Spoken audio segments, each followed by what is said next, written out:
दोस्तों, एक नौकरी करने वाला इंसान, महीने के 20 से 50,000 कमाने वाला इंसान क्या एक टाइम पर आकर फाइनेंशियली फ्री हो सकता है? क्या वो अपनी जॉब के दम पर कभी खुद को अमीर बनते देख सकता है?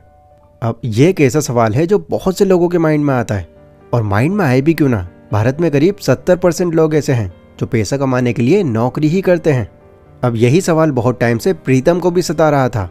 प्रीतम एक प्राइवेट कंपनी में जॉब करता था एंड यहाँ पर उसकी मंथली सैलरी 30,000 रुपये थी। हालांकि 30,000 रुपये महीने के कुछ ज़्यादा बुरे नहीं हैं, बट प्रॉब्लम वो अपनी सैलरी को नहीं, अपनी नौकरी को मानता था। क्योंकि आए दिन वो इंटरनेट पर कुछ ऐसी बातें सुनता रहता कि नौकरी करके कोई भी अमीर नहीं बन सकता, नौकरी तुमको एक ट्रैप में फंसा देगी, नौकरी से तुम कभी भी अपनी पसंद की लाइफ नहीं जी पाओगे। इन सब बातों ने प्रीतम के माइंड में नौकरी को लेकर एक नेगेटिव इमेज क्रिएट कर दी थी एंड इस वजह से वो ना तो सही से अपने काम पर फोकस कर पाता और ना ही ज़्यादा खुश नजर आता। अब इसी के साथ में इसका एक कलीग था, रिहान नाम का। वो प्रीतम को इस हालत में पिछले कई दिनों से नोटिस कर रहा था। एक दिन जब लंच ब्रेक हुआ तो रिहान प्रीतम के पास आकर बैठ गया। उसने कहा कि भाई, मैं तुझको बहुत टाइम से नोटिस कर रहा हूँ, ना आजकल तेरा ज़्यादा काम पर ध्यान है और ना ही तू ज़्यादा खुश नज़र आता। आखिर बात क्या है यार, मुझे तो बता। तो प्रीतम रिहान को बताता है कि यार, कुछ टाइम से मेरे मन में एक डाउट चल रहा है और ये डाउट मुझे बहुत परेशान कर रहा है। कैसा डाउट? डाउट ये कि क्या नौकरी करके मैं कभी फाइनेंशियल फ्रीडम पा सकता हूँ? क्या नौकरी पर रहते हुए भी मैं अपनी पसंद की लाइफ जी सकता हूँ? मैं इंटरनेट पर जब इस बारे में दूसरों की राय जानता हूँ तो ओवरऑल वहाँ से मुझे सिर्फ एक ही जवाब मिलता है कि एक जॉब करने वाला इंसान कभी भी फाइनेंशियली फ्री नहीं हो सकता, वो कभी अमीर नहीं बन सकता। तो ये सुनकर रिहान ने प्रीतम को समझाया, देखो यार, ऐसा नहीं है। अगर तुम एक नौकरी को लेकर ये सब सोचते हो तो शायद अभी तक तुमने नौकरी की सिर्फ एक ही साइड को देखा है। तुम्हें क्या लगता है जो लोग बिजनेस करते हैं क्या वो भी एकदम से अमीर बन जाते हैं? अगर तुम एक्चुअल स्टैटिस्टिक्स पर नजर डालो, इवन अपने आसपास भी देखो, तो तुमको कई ऐसे लोग मिल जाएंगे जो काफी पैसे वाले हैं और वो भी नौकरी ही करते हैं। इनको भी छोड़ो, तुम मुझे देखो, मेरी सैलरी भी तुम्हारे ही जितनी है, बट मेरे माइंड में कभी ये बात नहीं आई क्योंकि मेरे अंदर फाइनेंशियल डिसिप्लिन है। मुझे यकीन है कि जिस तरह से मैं अपने फाइनेंसेस को मैनेज करता हूँ, मैं एक टाइम पर फाइनेंशियल फ्रीडम जरूर अचीव कर लूंगा, वो भी एक जॉब करते हुए। रिहान, तुम ऐसा क्या कर रहे हो और ऐसी कौन कौन सी बातें तुम जानते हो? मुझे भी बताओ यार, ताकि मैं भी उनको अपनी लाइफ में अप्लाई कर सकूं। ठीक है, मैं तुमको बताता हूँ। मैं स्टेप बाय स्टेप तुमको समझाता हूँ कि एज सैलरीड पर्सन मैं कैसे अपने फाइनेंसेस को सही से मैनेज कर पाता हूँ। अब देखो, पहले मैं तुमको पैसा संभालना बताऊंगा, फिर ये बताऊंगा कि तुमको पैसा सेव कैसे करना है, देन मैं बताऊंगा कि पैसा इन्वेस्ट कैसे करना है, और आखिर में तुमको बताऊंगा कि पैसा ग्रो कैसे करना है। इन सब बातों को नोट कर लेना ताकि तुम भूल ना जाओ। सो एज सैलरीड पर्सन मेरा सबसे पहला नियम यह है कि मैं क्विक रिच जैसी स्कीम से खुद को हमेशा दूर रखता हूँ। मेरा 24 साल का एक पड़ोसी है, रौनक नाम का। वो डेटा एंट्री की जॉब करता है, बट वो इंसान अपने आप से अभी ज़रा भी खुश नहीं है। तुम जब भी उसको देखोगे बहुत मायूस और परेशान दिखेगा तुमको वो। लेकिन ऐसा क्यों? ऐसा क्या हुआ उसके साथ? ऐसा इसलिए कि वो कमाता तो 20,000 है, बट वो घर पर कुछ नहीं देता। वो सारे पैसों को एक एप्लीकेशन में लगाकर कुछ ही घंटों में हार जाता है। अरे, ये कौन सी एप्लीकेशन है?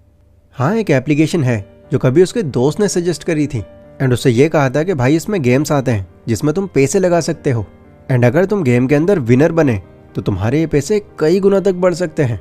बट उसने रौनक को ये नहीं बताया कि उसके जीतने की प्रोबेबिलिटी क्या है। उसके जीतने की प्रोबेबिलिटी लिटरली 100 में से 0.00001% है, और इसी वजह से वो तब से लेकर अब तक यहाँ पर पैसे डालकर हार ही हार रहा है। बट रिहान, वो छोड़ता क्यों नहीं है इस एप्लीकेशन को? प्रीतम, मैंने उसको कई बार समझाया है, बट वो ये कहता है कि भाई, मैं जीतने के लिए नहीं खेल रहा, बस अब तक जितने भी पैसे मैं यहाँ हारा हूँ एक बार वो रिकवर कर लूँ, फिर कसम खाता हूँ इसको कभी हाथ नहीं लगाऊंगा। मतलब उसने जल्दी अमीर बनने के चक्कर में खुद को बहुत बुरी तरह से फंसा लिया एंड अब वो यहाँ से चाहकर भी बाहर नहीं निकल पा रहा। प्रीतम, ये सब मैं तुमको इसलिए बता रहा हूँ क्योंकि तुम भी जल्दी अमीर होना चाहते हो एंड तुमको भी आगे लाइफ में कई ऐसे लोग मिलेंगे जो जल्दी अमीर बनने की अलग अलग स्कीम्स लेकर आएंगे, तुमको सपने दिखाएंगे। बट इस चक्कर में हो सकता है कि रौनक की तरह तुम भी ऐसे ही किसी ट्रैप में फंस जाओ। इसलिए सबसे पहली सीख मेरी तुमको ये है कि इन चीज़ों से जितना हो सके तुम दूरी बनाकर रखना, क्योंकि एक बार अगर तुम्हें इन चीज़ों की लत लग गई तो फिर भले ही तुम्हारी मंथली सैलरी 50,000 ही क्यों ना हो, तुम कभी भी फाइनेंशियली फ्री नहीं बन पाओगे।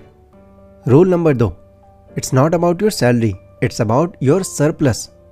अच्छा, मैं तुमसे एक सवाल पूछता हूँ। एक तरफ ए पर्सन है जो मंथली 30,000 रुपये कमाता है और एक तरफ बी पर्सन है जो मंथली 50,000 रुपये कमाता है। तो मुझे तुम ये बताओ कि इन दोनों में ज़्यादा जल्दी अमीर कौन बनेगा? प्रीतम ने कहा कि यार ये कैसा सवाल है, इसका जवाब तो कोई बच्चा भी दे देगा। ऑफ कोर्स वो जल्दी अमीर बनेगा जो 50,000 महीना कमाता है। प्रीतम ये गलत जवाब है। तुमने इनकी सैलरी जानकर पहले ही जवाब दे दिया, बट इनका सैलरी सरप्लस ये तो तुमने जाना ही नहीं। मतलब मैं समझा नहीं। सैलरी सरप्लस यानी तुमने जो कमाया उसमें कितना खर्च किया और कितना बचाया। देखो ए पर्सन जो है वो मंथली 30,000 रुपये कमाता है, बट उसके जितने भी ज़रूरी खर्चे हैं जैसे राशन पानी, बिजली का बिल, मेट्रो एंड बस का किराया, वो 15,000 के अंदर कवर हो जाता है। इसके अलावा उसका कोई भी एडिशनल खर्चा नहीं है। यानी एक महीने के अंदर वो अपनी सैलरी से पूरे 14 से 15,000 रुपये बचा लेता है। वहीं दूसरी तरफ ये बी पर्सन है जो मंथली 50,000 रुपये कमाता है, बट ये थोड़ा शौकिया इंसान है। ये ज़रूरतों पर तो खर्चा करता ही है, बट इन्हीं पैसों से ये अपनी सारी इच्छाएं भी पूरी करता है, जैसे हर वीकेंड पर घूमने निकल जाना, पार्टीज़ करना, घर से ज़्यादा बाहर का खाना, कोई भी चीज़ पसंद आते ही फ़ौरन बाय कर लेना। एंड इन सब चीज़ों के चलते वो महीने के आखिर में आकर मुश्किल से 2 से 3,000 रुपये बचा पाता है। तो प्रीतम अब बताओ कौन जल्दी अमीर बनेगा या लॉन्ग टर्म में किस पे ज़्यादा पैसा होगा? हाँ, ये ए पर्सन के पास। देखो इससे मैं तुमको ये समझाना चाह रहा हूँ कि तुम कितना कमाते हो, इससे ज़्यादा ये मैटर करता है कि तुम कितना बचा पाते हो। अभी तुम्हारी मंथली सैलरी 30,000 रुपये है, बट महीने के आखिर तक पूरी सैलरी तुम यूं ही ख़त्म कर दे रहे हो। तो तुम ये फिर सोच भी कैसे सकते हो कि आने वाले टाइम में तुम फाइनेंशियली अपनी लाइफ खुलकर जी सकोगे या पैसों के मामले में अच्छी पोजीशन पर रहोगे? तुम अगले 5 साल तो छोड़ो, अगले 10 साल बाद भी इसी डर में जी रहे होगे जिसमें आज हो, क्योंकि इनफ पैसा होगा ही नहीं तब भी तुम्हारे पास। इसलिए दूसरी सीख मेरी तुमको ये है कि अपने खर्चों को सही से मैनेज करना सीखो। जब हमको ये मालूम होता है कि हमारी सैलरी के अलावा एक एक्स अमाउंट हमारे अकाउंट में और पड़ा है, तो ये सोचकर ही हमारा कॉन्फिडेंस खुद ब खुद बढ़ जाता है। अब देखो इससे मैं तुमको ये नहीं कह रहा कि तुम अपने शौक भी पूरे मत करो। मेरी भी सैलरी तुम्हारे ही जितनी है, 30,000 रुपये।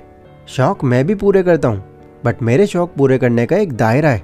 मैं कभी भी अपने शौक पर अपनी सैलरी का 20% से ज़्यादा खर्च नहीं करता, और इसी के चलते मैं काट पीट कर महीने के 10 से 12,000 तो अपने पास बचा ही लेता हूँ। एंड ये मैं पिछले 2 सालों से कर रहा हूँ। तो तुम भी इस बात को समझो ताकि तुम्हारे अंदर से पैसा ना होने का ये डर खत्म हो जाए। तीसरा रूल है never ignore your health insurance. Rihan Pritam से पूछता है, अच्छा क्या तुमने अपना या अपने घर में किसी का हेल्थ इंश्योरेंस करा रखा है? तो प्रीतम ने बड़ी हैरानी से पूछा, ये सैलरी के बीच में हेल्थ इंश्योरेंस कहाँ से आ गया? मुझे हेल्थ इंश्योरेंस कराने की क्या ज़रूरत? मैं तो एकदम ठीक हूँ और मेरी फैमिली भी बढ़िया है। तुम सैलरी के बारे में बताओ ना। तो रिहान ने प्रीतम को समझाया, प्रीतम मैं कोई अलग बात नहीं कर रहा, ये पॉइंट भी तुम्हारे फाइनेंस से ही जुड़ा है एंड बहुत इंपॉर्टेंट है तुम्हें जानना। असल में मेरे एक रिलेटिव हैं जो कुछ टाइम पहले तक तो बहुत अच्छी लाइफ जी रहे थे। कुछ टाइम पहले तक मतलब अब क्या हुआ उनको? अभी 3 महीने पहले उनकी वाइफ को अचानक से हार्ट अटैक आ गया एंड इमीडिएटली उनको एक प्राइवेट हॉस्पिटल में एडमिट करना पड़ा। अब सोचो अगर कोई तुम्हारा अपना अचानक से इस कंडीशन में आ जाए तो क्या करोगे तुम? ऑब्वियसली उनको ऐसे तो छोड़ोगे नहीं, उन्हें बचाने के लिए तुम पूरा जोर लगा दोगे। तो उनको भी जितना ज़्यादा खर्चा डॉक्टर बताते गए वो बिना ज़्यादा सोचे समझे करते चले गए। आज उनकी हालत ये हो गई है कि उनकी सेविंग्स तो गई, साथ ही उनके सर पर 6 लाख का कर्जा और हो गया एंड अब भी उनके मेडिकल एक्सपेंसेस चल ही रहे हैं। अब सोचो अगर उनकी वाइफ का पहले से ही हेल्थ इंश्योरेंस होता तो आराम से वो इंश्योरेंस क्लेम करके अपने मैक्सिमम मेडिकल एक्सपेंसेस को मैनेज कर लेते। देखो प्रीतम मैं तुमको डरा नहीं रहा, बट हादसा कभी भी बताकर नहीं आता, ये कभी भी किसी के साथ भी हो सकता है। बट प्रॉब्लम तो वही है कि हम ऐसी चीज़ों के लिए तैयार ही नहीं रहते एंड जब ऐसा कुछ अचानक से हमारे साथ में होता है तो हमारी 5-10 साल की सेविंग्स यूं ही चुटकियों में ख़त्म हो जाती है। इनफैक्ट उल्टा कर्ज तक में पड़ जाते हैं हम। एंड एक बार भारी कर्ज में डूबने का मतलब है कि आप फाइनेंशियल तौर पर अब तो आप बिल्कुल भी ग्रो कर ही नहीं सकते। इसलिए फाइनेंशियल फ्रीडम पाने से पहले इसके बीच में आने वाले बैरियर्स को काबू में करो। मुश्किल से इसमें साल के तुम्हारे 12 से 13,000 रुपये जाएंगे, बट एक बहुत बड़े मेडिकल एक्सपेंस से खुद को सेव कर लोगे तुम। Rule number 4, to increase your income increase your skills and education. अब देखो अगर तुमको अपनी इनकम बढ़ानी है तो एक जैसी सैलरी के थ्रू तो ये पॉसिबल नहीं है। इस पोजीशन पर सैलरी तुम्हारी एक बार बढ़ सकती है, 2 बार बढ़ सकती है, बट वो बार बार नहीं बढ़ेगी। तो तुमको चाहिए कि तुम्हारी 9 to 5 की जॉब के बाद में 5 to 9 के बीच में एक अनदर इनकम सोर्स भी हो, जहाँ से तुम्हारा रेगुलर बेसिस पर और पैसा बनता रहे। लाइक मैं अगर अपनी बात करूँ तो बहुत टाइम से मैं देख रहा हूँ कि ऑनलाइन मार्केट के अंदर 2D एनिमेटेड वीडियोस की डिमांड काफ़ी बढ़ती जा रही है। कंपनीज हो या इन्फ्लुएंसर्स अपनी बातों को एक्सप्लेन करने के लिए 2D एनिमेशन का ही यूज़ कर रहे हैं। तो मैंने भी creatorstrack.in पर जाकर 2D एनिमेशन के ऊपर एक कोर्स बाय कर लिया जो मुझको सिर्फ 399 रुपीज़ का पड़ा। देन एक बार इसको प्रॉपरली सीख जाने के बाद मैंने फाइवर पर अपना अकाउंट बनाया और वहाँ पर कुछ सैम्पल्स अपलोड कर दिए। एंड जब यहाँ से मुझे काम मिलने लग गया एंड मेरा एक अच्छा पोर्टफोलियो क्रिएट हो गया, तो मैंने फिर उन इन्फ्लुएंसर्स को भी मेल करना शुरू कर दिया जो इसी तरह की वीडियोस बनाते हैं। उनमें से मुझे एक इन्फ्लुएंसर ने रेगुलर बेसिस पर हायर कर लिया। अब यहाँ से मैं पैसा तो कमा रहा था, बट ज़्यादा काम होने की वजह से मुझ पर प्रेशर पड़ने लगा।